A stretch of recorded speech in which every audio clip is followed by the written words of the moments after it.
El conflicto en curso entre la organización Hamás, basada en la Franja de Gaza, e Israel, escaló en pocos días hasta convertirse en una de las rondas de hostilidades más intensas en años. Si bien los enfrentamientos en torno al enclave son frecuentes desde 2006, luego de que Israel se retirara unilateralmente de este territorio, gobernado desde entonces por el grupo islamista, y desembocaron en una guerra en 2008, no habían llegado a alcanzar una magnitud como la actual. Entender las causas de la escalada demanda evitar explicaciones simplistas porque involucra tanto situaciones de política interna de Palestina y la propia Israel como el posicionamiento de actores regionales externos a las partes del conflicto. La chispa se encendió el 6 de mayo cuando la Suprema Corte de Israel dio luz verde al desalojo de familias palestinas del barrio Sheikh Jarrah en la zona este de Jerusalén como parte de la política del gobierno israelí de acelerar los asentamientos de colonos judíos en esta parte de la ciudad en disputa, lo que originó choques entre ambos grupos seguidos de represión policial. La crisis siguió el 7 de mayo, cuando la policía israelí ingresó al complejo Al-Aqsa en momentos en que se congregaban miles de palestinos por el último viernes de Ramadán. Los choques dejaron cientos de heridos y el 10 de mayo Hamás comenzó a disparar cohetes desde Gaza hacia Israel. A diferencia de otros episodios, esta vez los cohetes no solo alcanzaron las localidades israelíes más cercanas como Sderot, Beersheba, sino que llegaron hasta Ashkelon, Jerusalén y la propia Tel Aviv. وجهنا بعون الله ضربات صاروخية هائلة لم تجرؤ دول وأنظمة منذ النكبة أن توجه عشرها لكم.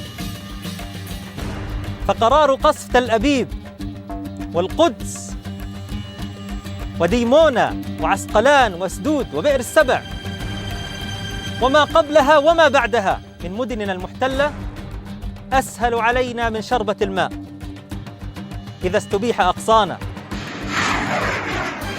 La cantidad y frecuencia de los cohetes palestinos, más de 1.200, lograron superar en algunos casos el sistema antimisiles Iron Dome, y la respuesta de Israel fue una oleada de ataques aéreos a Gaza.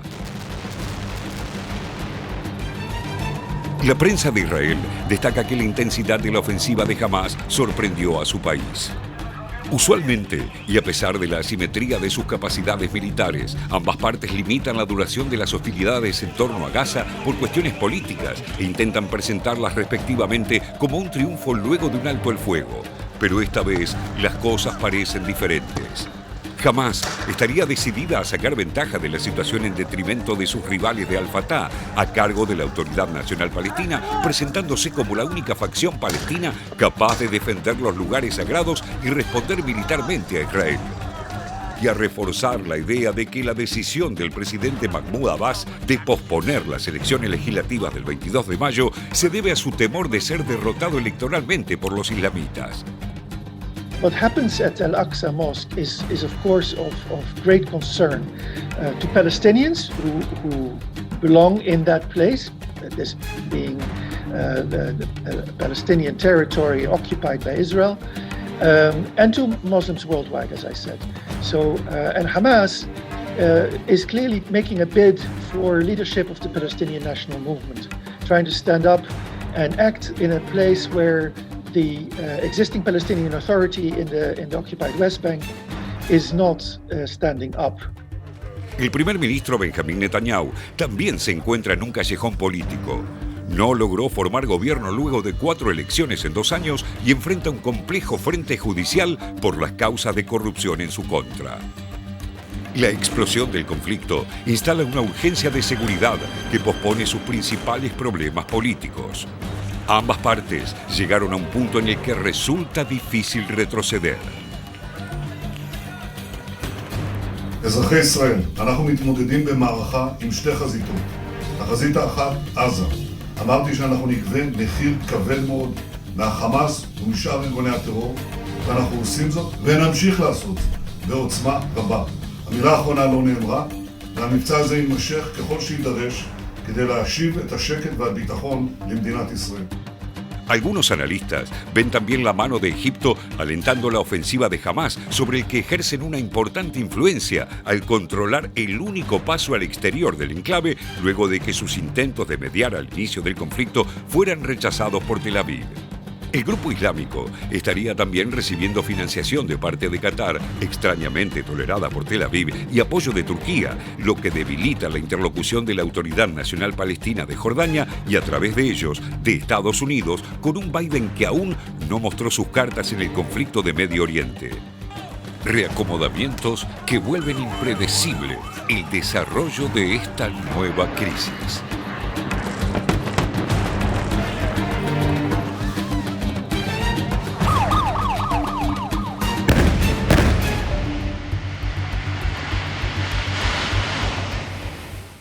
Y esta nueva etapa del conflicto comenzó, como veíamos en el informe, en Jerusalén, justamente por esa disputa territorial que hay entre israelíes y palestinos. Y para eso, mejor vamos a ir a un mapa para ubicarnos en el territorio de qué estamos hablando cuando se empezaron a dar esos enfrentamientos. Y acá tenemos un mapita de Jerusalén, la ciudad vieja de Jerusalén, que estamos hablando de 1 kilómetro cuadrado. Aquí, digamos, sucedió todo ocurre dentro. ¿Sabes qué, Ayelen? Es interesante pensar que siempre está bueno mostrar mapas, pero en el caso del conflicto palestino-israelí es más importante todavía, porque es, bueno, en esto lo cito Ezequiel Koppel, con quien hemos conversado 20 veces, es un conflicto religioso, político, no sé qué, pero es un conflicto sobre todo territorial. O sea, la disputa es por el territorio, básicamente. Entonces, mostrar mapas parece fundamental, y acá tenemos un mapa de Israel donde se muestra el barrio de Sheikh Jarrah, que es el barrio donde aquí, ¿no? Donde está parado este punto rojo que está aquí. La Puerta de Damasco, que es el barrio donde comenzó el conflicto a raíz de un desalojo de unas familias árabes que vivían en departamentos que eran de judíos pre-1948 que iban a ser desalojados de esos departamentos, con el argumento, a raíz de un recurso presentado por ciudadanos judíos del Estado de Israel frente a la justicia israelí, que dijo que efectivamente eran de ellos estos departamentos ante el 48. Lo que decían los palestinos es que ellos ocuparon esos departamentos pues los habían corrido de sus departamentos del otro lado de la ciudad, digamos. Estamos hablando del este de Jerusalén. Sí, y de hecho era una decisión de la justicia que tenía que definirse el domingo pasado. En la corte, efectivamente. Pospuesto. Antes arranquemos con esta división de colores que vemos acá, son los distintos barrios. Recién José mencionaba donde se dieron estos desalojos, que es el punto rojo que vemos ahí, en el barrio musulmán.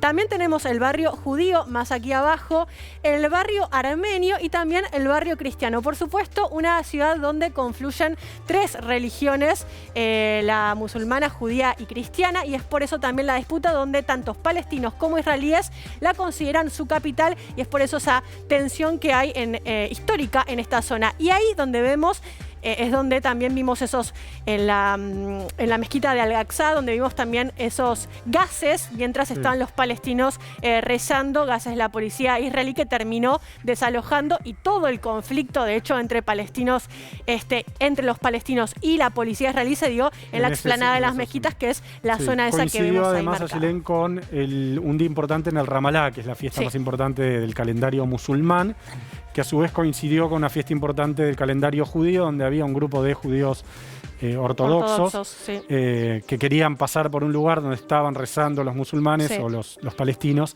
y esto fue otra de las mechas. Por eso fueron 2 conflictos superpuestos: por un lado la cuestión en la mezquita, y por el otro lado el desalojo en el barrio de Sheikh Jarrah, que fueron los 2 motivos que activaron el conflicto en Gaza y en Israel. Vamos a ver si te parece otro mapa. Vamos al otro mapa, donde ya no vamos a verlo a Ciudad de Jerusalén, sino que vamos a ver el territorio del Estado israelí. En este caso, lo que estamos viendo es dónde impactaron los cohetes lanzados desde Gaza en las diferentes zonas del Estado de Israel. Después vamos a ver en qué ciudades impactaron. Y que llegaron hasta Tel Aviv, justamente donde de hecho vimos cómo impactó también en parte de la sociedad civil. Recordemos la Franja de Gaza, este pedacito, y después tenemos lo que es Cisjordania, pegado a Jordania, donde siempre se habla de, recién lo mencionamos, de la gran concentración de gente que sobre todo son refugiados palestinos que se fueron después de la conformación del Estado de Israel en 1948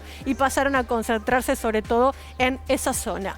Y acá lo que estamos viendo en este segundo mapa es un zoom, digamos, sobre la Franja de Gaza y dónde están apostadas las tropas israelíes, tanto de mar como de aire y de tierra. Entonces, fíjense, el cruce por Egipto está vigilado por aviones israelíes, la salida al mar está resguardada por barcos de la Armada de Guerra israelí y la zona que delimita con tierra, además de estar el famoso muro construido sobre la frontera entre Gaza e Israel, está también en este caso rodeada por tanques de guerra, lo cual permite hablar, como decíamos al comienzo, de una franja de Gaza que está en los hechos sitiada. No hay otra forma de llamar esto, si está impedida de ser traspasada, digamos, por mar, aire y tierra.